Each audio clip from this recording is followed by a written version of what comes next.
Foot pain and biking just don't mix because one of our main points of contact are our feet. And so whenever we have pain on the ball of our foot, especially, then we can have some serious trouble with being able to ride longer and ride as hard as we want to. Today I'm going to go over three main things of why you might be having foot pain, especially in like the ball of the foot, and how you can help it with these solutions.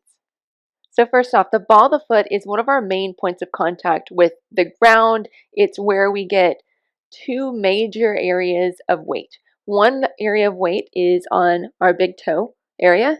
The other area is our pinky toe. And then the third is our heel. And so if we have pain up in this region, it's where most of our weight is lying and residing when we're even off the bike, when we're standing and moving around. This area has an arch that goes on it. It's called our transverse arch. We also have a longitudinal arch that's through here. That's where most people think about their arches. But this transverse arch matters a whole lot for us mountain bikers. Now, for this type of pain, there's a couple reasons why we might be having it. And it might relate to something that you're doing. One, you can't get off of your feet. You're just constantly on it. You either work as a nurse, you work in a different store, but you're always on your feet. And so supporting your feet and also getting used to that and the fact that age comes into place, we lose a little bit of what we call our fatty pads whenever we age.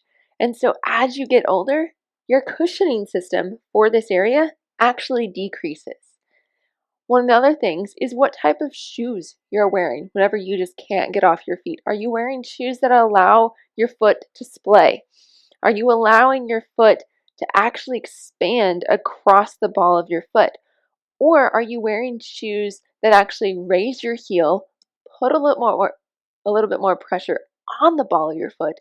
And these can even be running shoes. A lot of running shoes have a raise of the heel, and this can increase how much pain and how much pressure you have at the forefoot, at the ball of your foot. And so thinking about what shoes you're wearing whenever you are in these type of work environments is super important. Is it wide enough for you? And also, does it have a raise? The other thing to think about is you might need a little bit of support in that region. So we have a couple things that we can use for support. One is a metatarsal pad. This pad goes up and basically comes in, the big part goes forward and supports that front part of our foot. It allows that front arch to have a little bit of cushion, to have a little bit of support. The other thing that you can have is an arch that's made for your actual foot, that longitudinal arch. This hooks in and actually supports that longitudinal arch. If we fall in either one of our arches, then that's going to lead to more pressure in different areas that weren't necessarily meant to have more pressure on them, and hence can cause pain.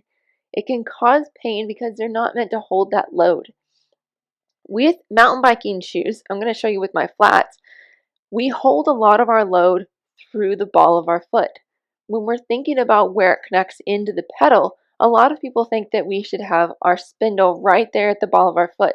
If you are having forefoot, ball of foot pain, I actually want you to scoot that back a little bit for two reasons.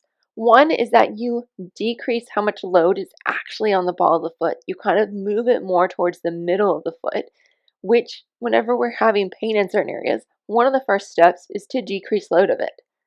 We take things off, build things up, and then we add load back to it. So it might feel weird at first to scooch back a little bit. It'll probably make your butt work a little bit more.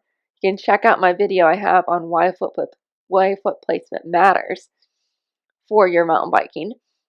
But moving that back also takes load off of your calf and some of the other posterior chain muscles. When we have bottom of the foot pressures, including ball of the foot, heel, plantar fasciitis, a lot of times what happens is that we have tightness in certain areas. It's usually tightness throughout the foot. Can you raise your big toe up? Do you have too much tightness actually in the intrinsic muscles of your foot? And how is your ankle doing? Do you have tightness in your calf? Can you actually stretch that and move your ankle as much? Also, having tightness in your hamstring and your glutes affect what's happening down in your foot. And so whenever you move that spindle back or you place your foot more in the mid part on the pedal, then you're actually taking load off of your calf and allowing that to move and not have as much stress on it. And that helps you to deload and decrease the pain that you might be having at the ball of the foot. The other thing, along with obviously stretching your calf, stretching your hamstring and your glutes, is that we want to work on what's in front of our ball of our foot too. So anytime when we have pain in certain areas, we want to look before it and after it, or on the sides of it, and see if those are actually putting more pressure and stresses on the adjacent area, which is the ball of your foot. And so as you look at this, we want to look at your toes as well. Can you spread your toes? Are your toes starting to come together? Do you have hammer toes where they're kind of curled up a little bit through there? We want to make sure that we're able to splay our toes out wide, and this may require using some spacers. Toe spacers are great for allowing that.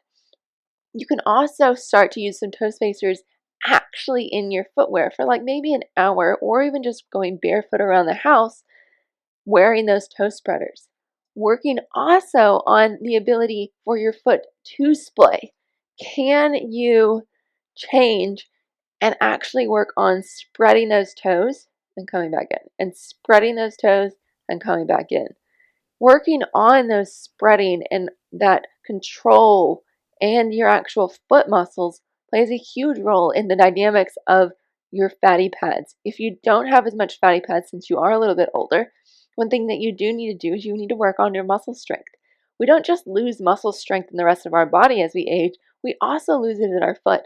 And so working those foot muscles, working that foot control is super important to helping decrease that pain on the front part of your foot.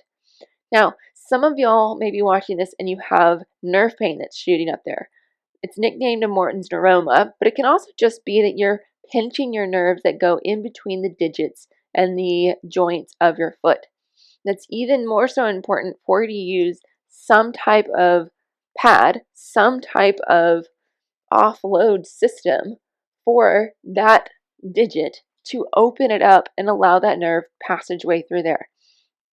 It doesn't always have to be that way, but when something gets inflamed and irritated, then it usually gets bigger. And so then the same space that used to be okay for it now isn't anymore. That same space needs a little bit of opening here. And so as this goes underneath here, when I place my foot on it, now I get a better arch support through here. And I open up the spaces in between my toe joints, the base of my toe joints. And that's what helps decrease that pinchiness that's on that nerve if it is irritated. Now, one side note is that you can have a Morton's neuroma or an irritation of your nerve down here that's actually even more so caused from an irritation in your back. And so making sure that if you have this, it's not just a foot issue, but it may also be a back or hip issue that we need to address and we need to help. And so looking at those two as they combine, you might need to do some core strength, you might need to do some glute strengthening along with your stretching to help you decrease that nerve type pain that you have down here. Same thing goes if you have a weak core, if you are weak in your glutes, then you will use your foot muscles more to hang on while you're mountain biking to try to give you more stability. Think about if you're going to balance on one leg. If I stand on that leg and I need more support and control, I'm going to start gripping with my toes. I'm going to start trying to gain as much as I can from my base of support.